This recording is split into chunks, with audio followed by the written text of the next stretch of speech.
La escopeta me hizo clic, 2 veces, y no tronó. Yo me quedé con el dedo apretando el gatillo, sintiendo cómo me temblaba el antebrazo, y afuera, en el corral, algo respiró entre los cafetales, como si la oscuridad tuviera pecho. Entonces llegó ese olor, azufre y metal caliente, y una garganta allá afuera intentó decir mi nombre, con un sonido roto, como si estuviera aprendiendo a hablar conmigo. Me llamo Ernesto Morales Cruz, y esto que voy a contarte pasó en las montañas de Veracruz, por la zona cafetalera entre veredas de Terracería y Monte Cerrado, en abril de 1981. En ese entonces, yo tenía 38 años y vivía de trabajar el café y cuidar unos animales, vacas flacas, chivas, gallinas, lo justo para sostener la casa. Antes de seguir, si te gustan los relatos de terror en primera persona, con lugares reales de México y de Estados Unidos, suscríbete al Cronista Siniestro y activa la campanita. Dime desde qué ciudad o país me escuchas, y si llegas al final, escribe: el fin no era un chiste. Ahora sí, vuelve conmigo a ese abril seco, cuando el monte se cayó y la sierra empezó a cobrar animales sin dejar ruido. Ese año venía raro desde enero. No era calor normal, era un calor seco, de esos que te dejan la lengua áspera aunque tomes agua. Los arroyos bajaban delgados, como si la tierra ya no quisiera dar más. Y el monte olía distinto. No olía a verde ni a flor, olía a hoja viejas, como cansada. En la sierra tú aprendes a escuchar el ambiente, no porque seas místico, sino porque si no pones atención, te pasa por encima el clima, el trabajo, la vida. Y esa temporada, aunque el sol todavía no pegaba con todo, ya se sentía algo extraño. Las chicharras cantaban menos, los pájaros se escondían temprano, y por las tardes caía un silencio que no era normal. La primera señal fue el perro de mi vecino, Don Lupe, un macho cruzado, bravo de más, de esos que se le avientan hasta a las sombras.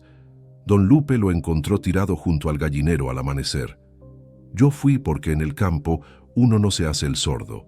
Si le pasa algo a un vecino, mañana te pasa a ti. Cuando lo volteamos, el cuerpo estaba entero, no despedazado como lo deja un coyote, no mordido como lo deja un perro grande, entero, como dormido.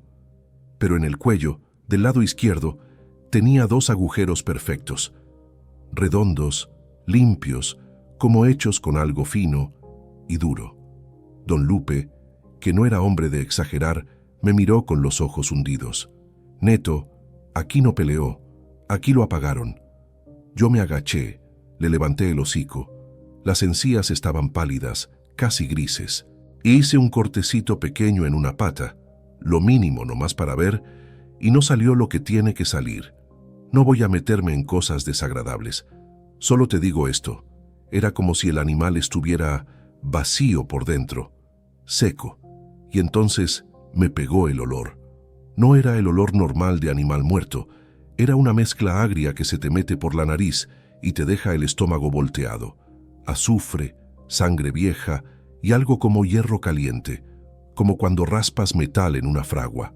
Yo me enderecé y me quedé quieto, porque ese olor yo ya lo había sentido de chamaco, cerca de unas cuevas que los viejos no nombran, cuevas donde la piedra suda frío aunque el día esté hirviendo.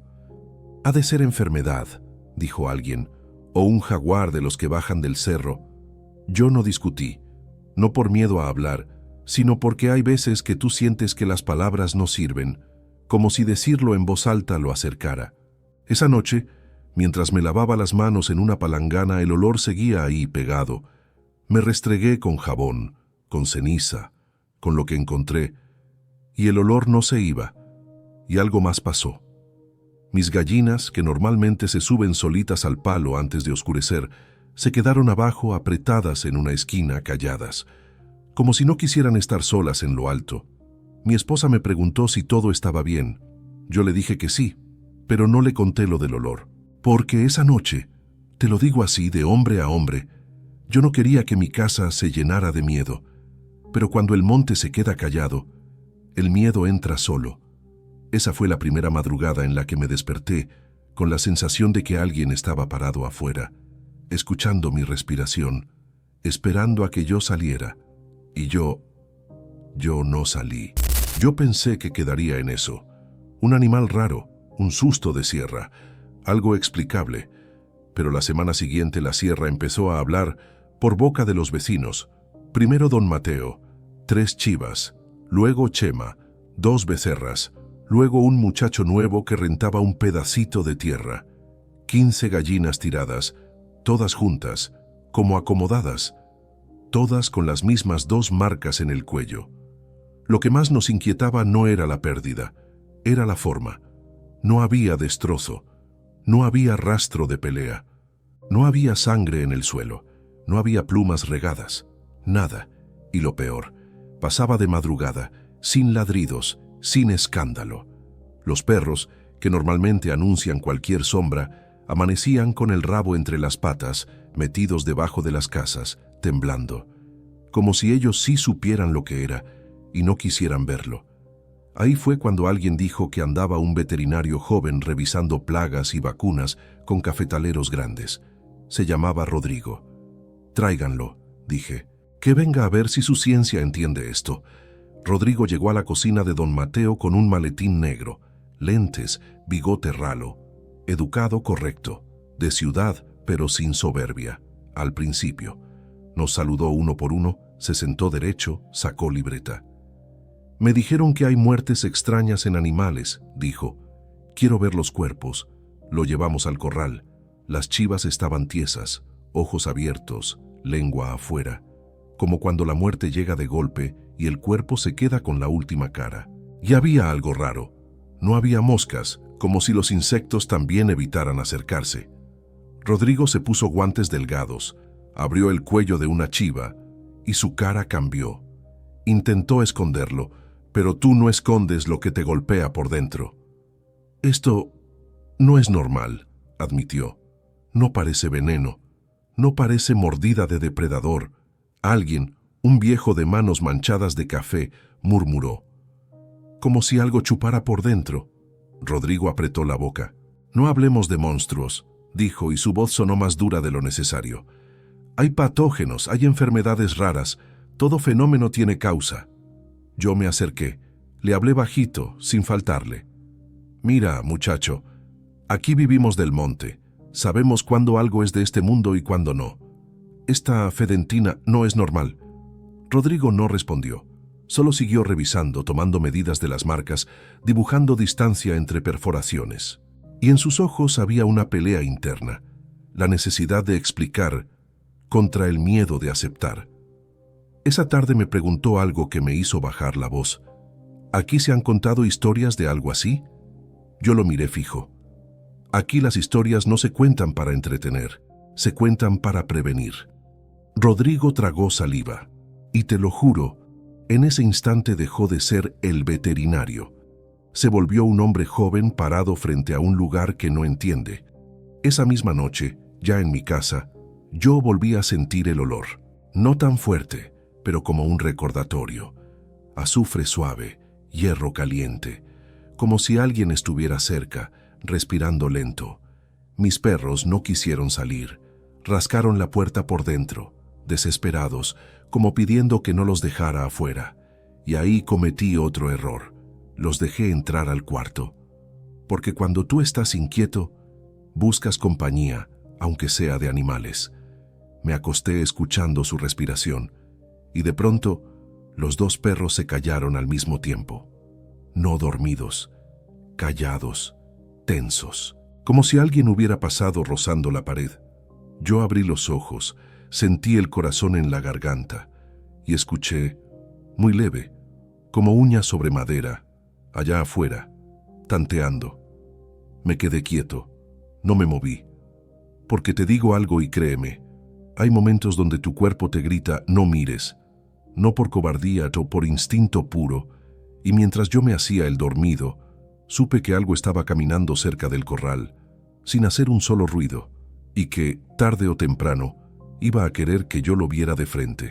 La noche del 3 de abril fue cuando todo se reventó. Ese día enterramos animales, cavamos en tierra dura, seca, y el polvo se nos metía en la boca. Los zopilotes daban vueltas bajo, como si supieran que habría más. Yo estaba en mi casa tomando café con pan duro cuando escuché pasos corriendo afuera. Era Tomás, el hijo de don Mateo, sudando, pálido. Don Ernesto, mi papá dice que ya se oyen cosas en el corral. Rodrigo está allá. Dice que se quiere quedar a vigilar. Yo no lo pensé. Agarré mi escopeta de caza, vieja pero confiable, revisé balas y me fui. El camino hacia el rancho de don Mateo era terracería, piedras sueltas. El aire estaba quieto, sin viento, y ese silencio era lo que más pesaba. Porque cuando ni los grillos cantan, es como si el monte estuviera aguantando la respiración. Rodrigo estaba junto al granero con una lámpara apuntando al corral. Tenía la mandíbula apretada. Se oyó como si algo caminara alrededor de la cerca, dijo. Pasos, raros, y las chivas se inquietaron, luego se quedaron quietas de golpe. Nos metimos al granero, apagamos la lámpara. Solo quedó una luz amarilla afuera, colgada en un poste, iluminando a medias el corral. Las sombras se alargaban entre troncos de café, negras y pesadas. Nos sentamos detrás de unos sacos. Desde una ventanita sin vidrio podíamos ver el corral. Pasó media hora, luego 1 hora. Rodrigo respiraba rápido. Yo lo escuchaba, y me daba risa amarga pensar, el muchacho venía a explicar, y ahora estaba igual de asustado que nosotros. Entonces el aire cambió. Fue como cuando viene una tormenta eléctrica, pero sin nubes. El ambiente se puso denso, pesado, como si costara trabajo respirar. Y el olor, ese olor, azufre con hierro caliente, nos pegó de frente. Las chivas dejaron de moverse. Se quedaron rígidas, todas mirando hacia la misma esquina oscura, donde la luz amarilla casi no llegaba. Y ahí, entre sombras, algo se movió. Al principio pensé que era la sombra de un tronco. Luego vi que la sombra respiraba. Salió lento, como si no tuviera prisa. No caminaba como coyote ni como perro. Las piernas eran demasiado largas para el cuerpo, y la espalda se le veía mal hecha, como si la columna estuviera marcada por protuberancias, una tras otra. No era monstruo de película. Era peor por lo real. Parecía un animal que alguien intentó hacer, y le salió mal. La piel no era peluda. Era lisa en partes, áspera en otras como cuero mojado, y cuando rozó con un poste no sonó a piel, sonó como lija raspando madera. Ese sonido se me metió en los dientes, como si lo sintiera por dentro. Rodrigo se pegó a la ventanita, hipnotizado. «Debe ser algún depredador enfermo», susurró. «Una malformación, un caso extremo».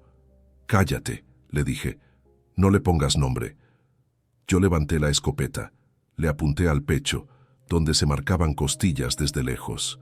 Mi mano no temblaba por valentía, temblaba por rabia, porque esa cosa estaba matando animales, y en el campo eso es comida, es trabajo, es vida. Y ahí vino el momento exacto en que el mundo se torció. Yo jalé el gatillo. Clic. Nada. Volví a intentarlo. Clic. La escopeta, que llevaba años disparando sin fallar, se quedó muda. Y entonces, la cosa giró la cabeza hacia nosotros, despacio, sin sobresalto, como si ya supiera dónde estábamos desde el principio. Rodrigo dejó escapar un aire, como si se le quebrara algo en el pecho. Y yo, con el arma inútil en las manos, entendí que esa noche no era nosotros cazando algo, era algo mirándonos, decidiendo. La criatura nos miró fijo, y por primera vez escuchamos su garganta. No fue rugido, no fue gruñido. Fueron chasquidos profundos como cuando alguien truena la lengua, pero con un eco raro, como si trajera piedras en la boca. Luego vinieron sonidos cortados, como si intentara formar sílabas y se ahogara con ellas. Rodrigo se tensó de pies a cabeza. «Está intentando hablar», dijo, y su voz se quebró. «Te digo algo, ojalá eso se hubiera quedado en sonidos». Pero entre los chasquidos, hubo un momento en que el ruido se pareció a una palabra, no clara, no limpia, deformada. Ernesto. No era mi nombre completo. Era como si alguien lo hubiera oído una sola vez y estuviera intentando repetirlo con una boca que no fue hecha para idioma humano. Yo sentí que las piernas ya no me respondían. No era solo miedo, era una parálisis interna, como si mi cuerpo decidiera: si te mueves, mueres. Me quedé quieto con la escopeta inútil. La criatura dejó de mirarnos y se volteó hacia las chivas. Escogió una blanca, la más cercana a la cerca. Se acercó sin prisa, sin ruido. Y ahí entendí otra cosa terrible. No había huella de pasos fuertes. No había rama tronada. Era como si su peso no existiera, o como si caminara en otra capa del suelo. Las chivas no se movían, estaban trabadas, con los ojos abiertos, el pecho subiendo y bajando rápido. La criatura levantó una mano, si se le puede llamar mano, una cosa con dedos demasiado largos, rectos, como espinas. Apoyó dos puntas en el cuello del animal. Yo apreté los dientes. Rodrigo empezó a rezar en silencio, aunque él nunca lo admitiría. Y entonces se oyó ese sonido. No fue algo sangriento, no fue espectáculo, fue un sorbido largo, profundo, como si el aire mismo fuera jalado desde dentro del cuerpo. Como cuando se termina un líquido con popote y solo queda ese vacío, pero 1000 veces más hondo. La chiva se tensó un segundo y luego se fue apagando en segundos. La vida se le fue como luz que baja de intensidad. La criatura nos miraba de reojo mientras lo hacía. Y ahí, te lo juro, sentí que sabía que la estábamos mirando y que lo estaba haciendo así, lento, para que entendiéramos. Cuando terminó, soltó la chiva como saco vacío. Luego hizo otro sonido. Una mezcla de llanto y risa, torcida, como si estuviera probando qué ruido nos rompe más por dentro. Se dio la vuelta y caminó hacia la esquina más oscura del corral. No corrió, no huyó. Se fue con calma, como quien sabe que nadie lo puede detener. Y en un parpadeo la oscuridad se lo tragó. Pero el olor se quedó, pegado a la piel, metido en la ropa. En ese instante, como si el mundo regresara de golpe, la escopeta tronó sola en mis manos, disparando hacia el techo del granero. El estruendo nos sacó de la parálisis. Rodrigo soltó la lámpara y rodó por el piso, apagándose. Nos quedamos callados, sin palabras, porque lo que acabábamos de ver no solo mataba, aprendía. Y si ya sabía mi nombre, era porque ya me tenía marcado. Cuando nos atrevimos a salir al corral, el cuerpo de la chiva seguía tibio al tacto, pero se sentía extraño, ligero, como si lo esencial se hubiera ido. Rodrigo se acercó con cuidado, como si temiera que el animal se levantara. Le temblaban las manos aunque intentaba controlarse. Esto no debería ser posible, murmuró. No así, no sin rastro. Yo no lo presioné. Nomás le dije: aquí tu explicación no te va a salvar. Y no era por humillarlo, era por decirle una verdad del campo. El monte no negocia con tus teorías. Revisamos la cerca, y ahí encontramos algo que me acompañaría toda la vida. En un alambre grueso de corral, oxidado, había 2 perforaciones perfectas, redondas, atravesándolo como si el metal hubiera cedido ante algo fino y duro con una fuerza imposible. Rodrigo lo vio y se quedó blanco. Eso no lo hace un animal, dijo, y no terminó la frase. Yo lo guardé sin pensar, envuelto en un trapo. No por morbo, por instinto, porque cuando algo te supera, tú guardas pruebas para no volverte loco después. Ese mismo día, Rodrigo se quedó más tiempo en la sierra. Tomó notas, dibujó la cosa como pudo: patas largas, espalda rara, dedos como espinas. Me pidió que le contara lo del olor de las cuevas, lo de mi recuerdo de chamaco. Yo, que era hombre cerrado, acabé contándole, porque la verdad, yo necesitaba hablarlo con alguien que no me dijera: estás loco. 2 noches después volvieron a matar animales, pero ya no en el rancho de don Mateo. En otro más arriba, rumbo a unas lomas donde el monte se pone más espeso, y ahí pasó algo peor. Ya no eran solo animales, era el ambiente entero. La gente empezaba a enfermar de susto, de esos sustos que te tumban con fiebre, con temblor, con sueños pesados. A mí me pasó. A la 3ª madrugada después del corral, me dio fiebre alta. 3 días, sudor frío, escalofríos, sueño cortado. Y lo más raro, en esos sueños yo escuchaba esa garganta intentando mi nombre, una y otra vez, como si practicara. Mi esposa me ponía paños fríos y me miraba sin decir nada, pero con esa cara que solo te pone alguien que te quiere. No me dejes sola. Rodrigo venía a verme de día.